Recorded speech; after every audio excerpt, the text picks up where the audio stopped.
Eder. Mech. Pallister. Il caso che coinvolge Sebastiano Visintin, marito di Liliana Resinovic, ha attirato l'attenzione pubblica a causa delle sue implicazioni legali e personali.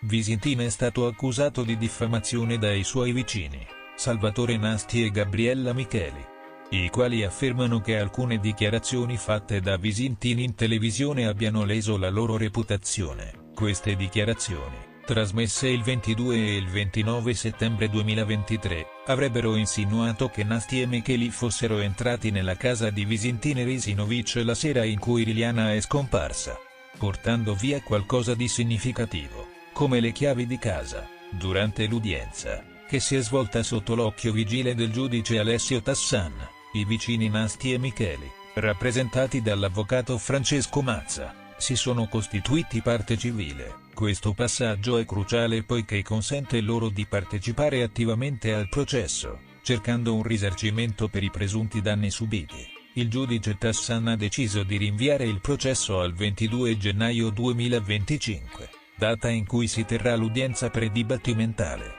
Questa fase preliminare servirà a discutere le prove e a valutare la consistenza delle accuse prima di procedere con il dibattimento vero e proprio. Il pubblico ministero, Maddalena Chergia, ha ritenuto le prove presentate sufficientemente concrete per supportare l'accusa di diffamazione, portando Visintin a essere formalmente rinviato a giudizio.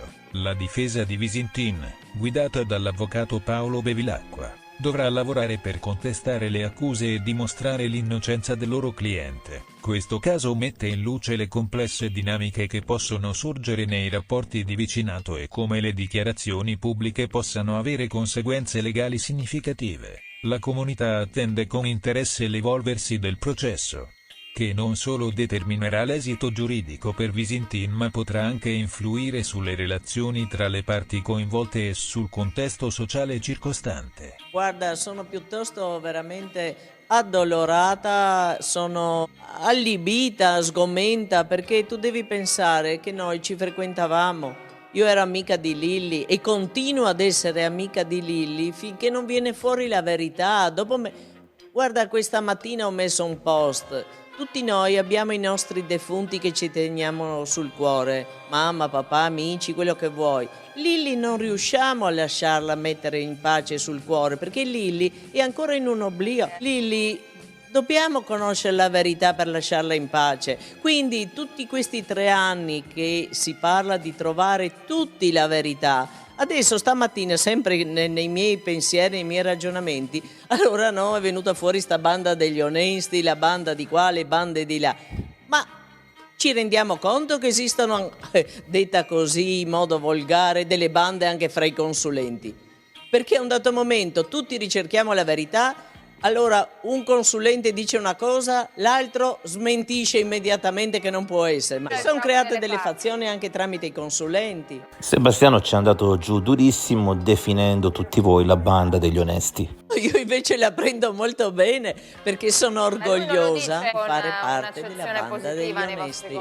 Ma è un problema suo, il fatto che non riconosce i messaggi estrapolati dal dottor Zorzi. Sono sempre problemi delle varie persone. Io lo interpreto, lui si riferisce a un vecchio, mi sembra, video di Totò, però io invece, dette in questo modo, ne sono orgogliosa di farne parte, capite? Perché siamo persone, parenti, amici, che abbiamo nel cuore Liliana e cerchiamo solo la verità, null'altro. Io solo voglio capire cosa ha fatto di male Liliana nella sua vita per trovarsi in 2 sacchi di immondizia in un pisciatoio definito dal marito Sebastiano e di scarica, perché quel posto era recintato dall'ASL, dal parco dell'ex OPP, perché è una discarica. Quindi è stata denigrata, offesa, maltrattata, insultata, dopo non so altri vocaboli adesso non me ne vengono, ma mettetevi una volta nei panni di questi familiari che trovano il loro caro in 2 sacchi di immondizia. Questo dovete pensare. E quando sento nelle varie TV opinionisti che dicono ma non si arriverà mai al processo, ma chi se ne frega? Intanto dobbiamo fare step by step. Adesso, dopo 3 anni, mi auguro che in qualche modo la dottoressa Cattaneo faccia rilevare che c'è stata mano terza, che Lili non può aver sbattuto per gli alberi, Lili non può essersi rotta la lamina, e come sminuisce poi il marito dicendo, boh, insomma è roba di 1 millimetro, ma anche se aveva un'unghia incarnata, trovavo Lili con un'unghia incarnata che non era normale, io impazzivo, capite? Vogliono risposte concrete, siamo 3 anni, soprattutto la famiglia che soffre, che si chiede perché. Io per la verità non vedo assolutamente che nessuno abbia abbandonato a Sebastiano, ma vedo Sebastiano che ha abbandonato la famiglia, cioè lui da subito praticamente si è escluso anche nelle ricerche, si è escluso nel cercare la verità. Vedete, cioè io credo che tutti ormai possiamo dire che Sebastiano in 4 interviste rilasciate magari nel giro di un'ora a giornalisti diversi dirà 4 diverse risposte alle stesse domande. Quindi poi non è che noi ce l'abbiamo con lui, è lui che ha tirato immediatamente fuori un alibi perfetto, è lui che dice sì la GoPro, ma chi gli ha mai chiesto niente? È lui che ci fa pensare in qualche modo strano, purtroppo lo dico, ma poi non siamo noi che ce l'abbiamo con lui, ma semplicemente il GIP ci chiede di chiarire 25 punti, tra i quali molti si riferiscono a lui. Così lui dice, sono venuti a prendere qualcosa? Hanno portato qualche cosa? Hanno preso le chiavi? Cioè, sono cose, insinuazioni che secondo me in un fascicolo aperto per omicidio volontario hanno il suo peso purtroppo. E mi meraviglio, proprio dico la verità di lui, che possa aver pensato questo quando, ribadisco, sono 3 anni che cerco insieme a lui, insieme ai familiari, la verità per Liliana. Io ho bisogno, come tutti, anche lui, perché anche lui è il primo che dice voglio conoscere quando, come, perché, e dopo si permette di dire e insinuare che noi abbiamo portato via qualcosa, abbiamo riportato, abbiamo preso le chiavi quel 14.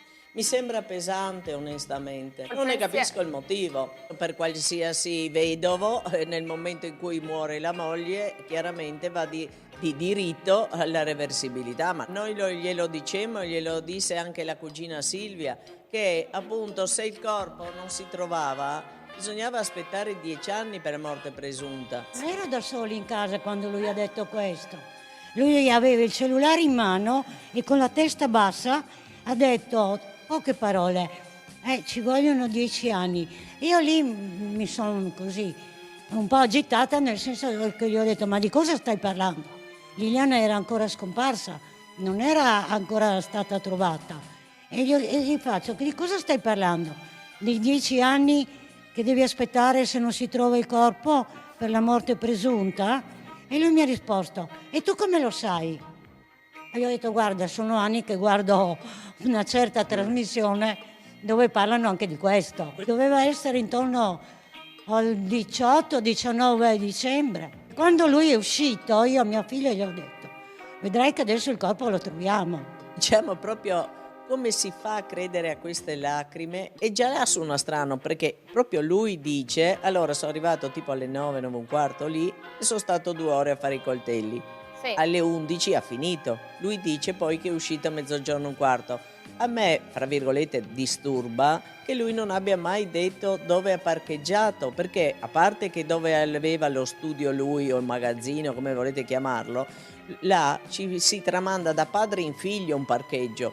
Infatti è difficilissimo, non esistono parcheggi, ecco. E poi quello che lui cambia nel corso anche di un'intervista, lui dice che ha parcheggiato a Barcola, quindi deve lui mettersi d'accordo con se stesso. Io sono andata a fare la denuncia in questura perché non mi batteva quello che diceva in TV e ha detto che hanno fatto colazione insieme. Anzi, gli ho chiesto anche che tipo di colazione. A casa, insieme. Allora io ho detto, ma scusa, allora sai com'era vestita? Ce l'avevi di fronte? Come fai a non saperlo? Gli ho dato anche 4 possibilità. Poi andando avanti mi dice che è tornato a casa, cioè che ha fatto i suoi giri con la bicicletta, cioè con l'auto.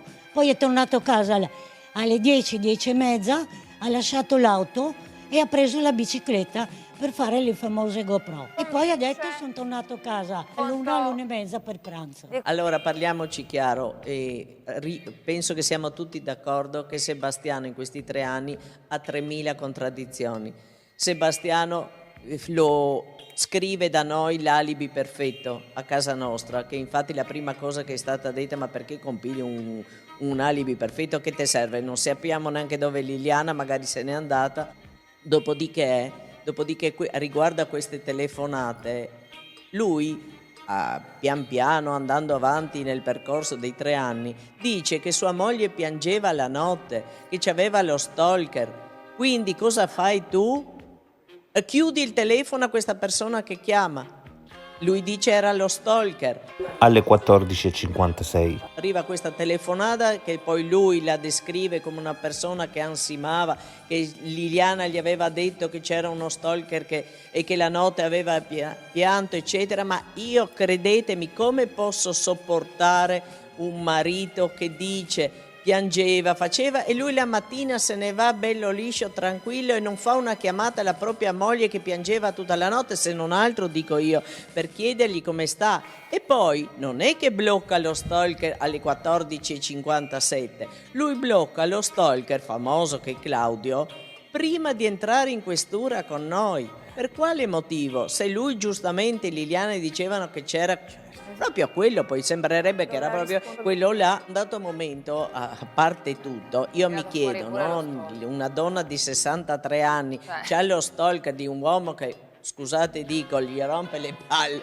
Esiste una bellissima funzione blocca, come le blocco 3000 telefonate al giorno di gente che mi chiama. Quindi voglio dire, perché lei avrebbe dovuto avere lo stalker? Che poi quel numero là è sempre lei che chiama. Alla fine sembra quasi che lo stalker è Liliana. Parliamoci chiaro. Dopodiché lui lo blocca il 19, perché infatti, proprio per la sincera verità, io il giorno dopo, quando lui mi dice ho bloccato quel numero, dico ma come l'hai bloccato? Magari era Liliana che poteva anche chiamare. Sì, perché cosa so io?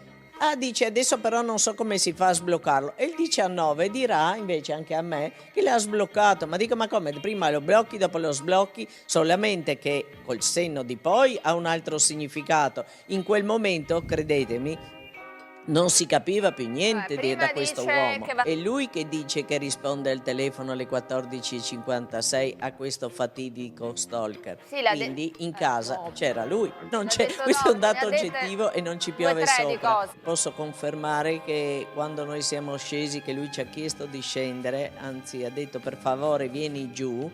Ecco, e lui disse subito che quando era rientrato a casa all'ora di pranzo, mentre faceva il sughetto in cucina, aveva sentito come un beep dal soggiorno e appunto si era accorto che il cellulare di Lilli era rimasto a casa. E poi c'erano 2 cellulari quando poi noi siamo scesi, lui ci ha mostrato uno, che infatti avevo proprio subito detto ma scusa perché non chiami questo numero?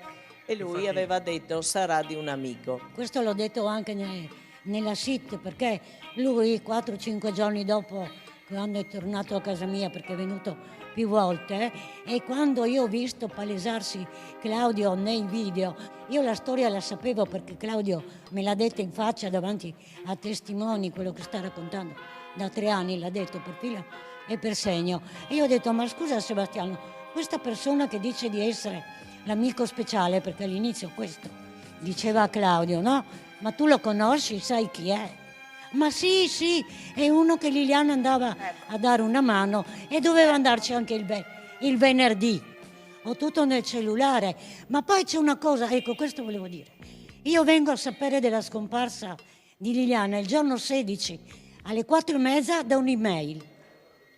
Io cosa faccio? La prima cosa rispondo a quel messaggio dicendo ma state parlando di Liliana Resinovic, mia cugina, cos'è successo? L'email era stata spedita da una certa Pianella e Sebastiano.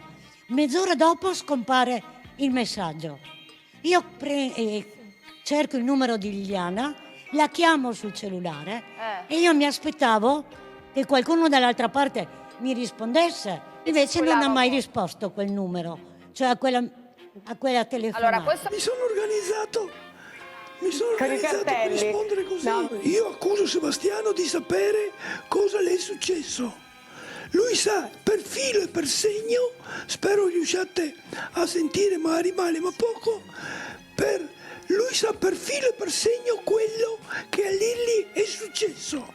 Non voglio accusare di un omicidio uno che può essere, ma di aver partecipato sicuramente sì.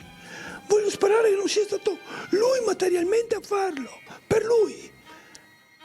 Purtroppo. Cioè, Liliana è stata eliminata perché non poteva, non doveva abbandonare la casa coniugale. Questo è. Una mano terza è stata senz'altro, c'è stata.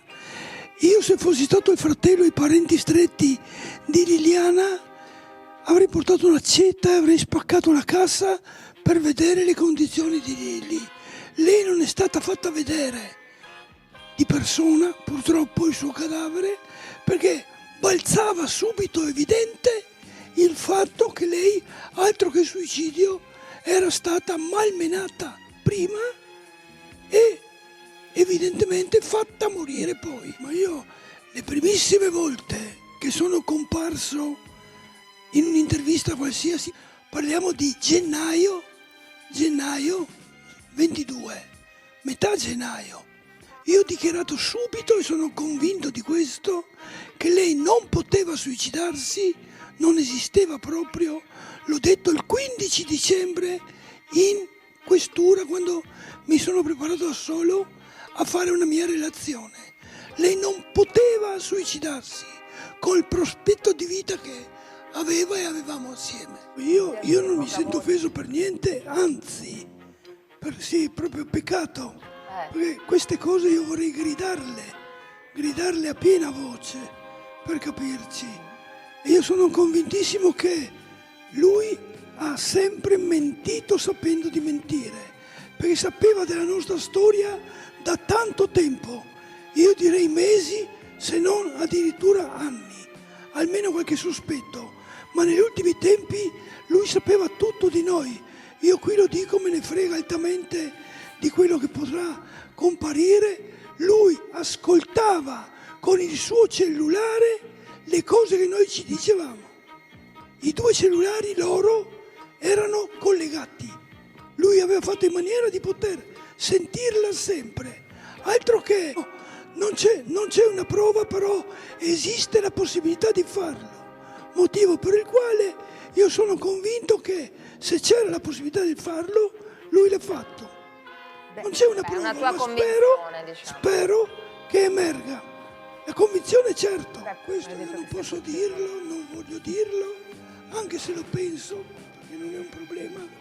Diciamo chiaramente che l'unica persona che anche economicamente, soprattutto economicamente, aveva interesse al fatto che Liliana non andasse via da casa era lui. Se lei scompariva dalla sua vita, lui diventava un poveraccio. Anche se aveva tutti i soldi che sono emersi in casa, con la pensione di 500 euro non poteva permettersi di cambiare bicicletta ogni 2 anni, macchina fotografica, eccetera. Io adesso ho soprannominato non più la banda degli onesti, ma l'ho rinominata la banda dei tenaci, perché noi non molleremo mai finché la verità di chi ha fatto questo scempio a Liliana non verrà fuori e i colpevoli dovranno pagare. Io, per esempio, non ho mai detto che è stato Sebastiano. Ripeto solamente che lo stesso Sebastiano, con le sue contraddizioni, continua a far pensare male agli altri. Perché una persona coerente, credo che noi in questi anni lo siamo, potremmo sbagliare i 5 minuti, avremmo detto non lo so, ma neanche non lo so, perché io credo che il giorno, per esempio, 14... finché muoio mi ricorderò per filo e per segno cosa è successo quel pomeriggio, perché veramente era un pomeriggio che non lo dimenticherò mai. E mi sembra strano quando Sebastiano dice ma io ero sotto shock i ricordi, ma ricordiamo invece agli altri che lui stesso nei giorni successivi era andato a lavorare con i suoi coltelli, è andato a fare un trasloco. lui parlava al passato di Liliana, lui ha regalato le cose a Liliana, voleva portare i soldi a Laura, voleva dare dei soldi a noi, ma crea su un scritto l'alibi perfetto. Perché voleva io questo continuo a chiedere a Sebastiano, che senso ha? Quello che mi aveva colpito, e lo ribadisco però, che nel cassetto lui molte volte ha detto c'era questa busta con i soldi che io dico che erano intorno ai 3.000, lui 2.400, 2.500, ma non ha importanza il valore. Sì. Che Lilli mi ha detto sono qua per le eventuali bollette. Allora mi sono sempre chiesta, ma Lilli gli aveva detto forse che se ne stava andando? Lui una settimana dopo in una pescheria, questo è scritto a Sit, il pescivendolo gli chiede ma come ci sono notizie, no? Ah, ma Lilli se n'è andata da una settimana. Ma come dice l'altra pescivendola? Ma se dicono dappertutto che è scomparsa. Io a questo punto a Sebastiano non so più cosa chiedere, perché non ho mai avuto una risposta, nessuno di voi ha mai avuto una risposta da Sebastiano. Sebastiano, ripeto, insiste che lui è rimasto solo, ma mi meraviglio, dico la verità anche, che la famiglia di Sebastiano non si sia mai messa, come dire, davanti. La sorella di Sebastiano, che per esempio avevano passato un Natale sereno con la figlia. Lei in una discussione tra donne ha anche detto io non me lo posso curare questo amore perché è sposato, e comunque Sebastiano non lo sapeva. Inutile che venga a dire che non lo sapeva. Se andiamo a sentire Sergio e anche l'amica Lucia, quando si trovavano in città con Liliana, poco dopo capitava lui in bicicletta. Come faceva a sapere dove erano, in che bar erano, in che supermercato erano? Però lui capitava là. Quindi io credo che i cellulari in qualche modo potevano essere controllati. C'è una stupida app che ce l'ho io in famiglia e sappiamo tutti in famiglia, noi 4, sappiamo dove si trova l'altro. E c'è la piantina, c'è l'orario, c'è il seguidi, se vai a piedi, ed è una stupidissima app. Fiducia, sempre. Intanto la Procura di Trieste ha rigettato la richiesta di Claudio di costituirsi parte civile, pertanto al momento non ha potuto nominare il suo nuovo legale. Ovviamente la battaglia non finisce qua e Claudio proverà in tutti i modi a inserirsi. Ehi, non dimenticare di iscriverti a questo canale.